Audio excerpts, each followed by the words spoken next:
Iran Israel जंग पर इस वक्त की बड़ी खबर। ईरान ने स्ट्रेट ऑफ हॉर्मुज को बंद कर दिया है। हॉर्मुज से हर दिन 20 मिलियन बैरल कच्चा तेल जाता है और इस रास्ते से सालाना करीब 41 लाख करोड़ का कारोबार होता है। पूरी दुनिया का 20% यहां से कच्चा ऑयल जाता है और इस सप्लाई को अब बंद कर दिया गया है क्योंकि स्ट्रेट हॉर्मुज को ईरान ने बंद कर दिया है। ये एक ईरान का मास्टर स्टॉक कहा जा सकता है, हालांकि इसकी गुंजाइश बहुत पहले ही जाहिर की जा रही थी। अगर अमेरिका और इजराइल ईरान के ऊपर अटैक करते हैं तो ईरान ये कदम उठा सकता है और वही हुआ।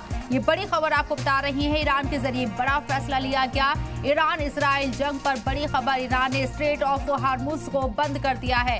हॉर्मुज से हर दिन वाज़ेह रहे 20 मिलियन बैरल कच्चा तेल जाता है और इस रास्ते से सालाना करीब 41 लाख करोड़ का कारोबार होता है। पूरी दुनिया का 20% ऑयल यहीं से होकर जाता है और इसके ऊपर एक तरीके से कहा जाए तो पूरा ये कंट्रोल ईरान का है स्ट्रेट ऑफ हॉर्मुज के ऊपर और बिना ईरान की मर्जी के बिना इस रास्ते से कोई जहाज नहीं गुजर सकता है। और अब ईरान ने इस पूरे रास्ते को स्ट्रेट ऑफ हॉर्मुज को बंद कर दिया है। बड़ा असर पूरी दुनिया के ऊपर पड़ना लाजमी है।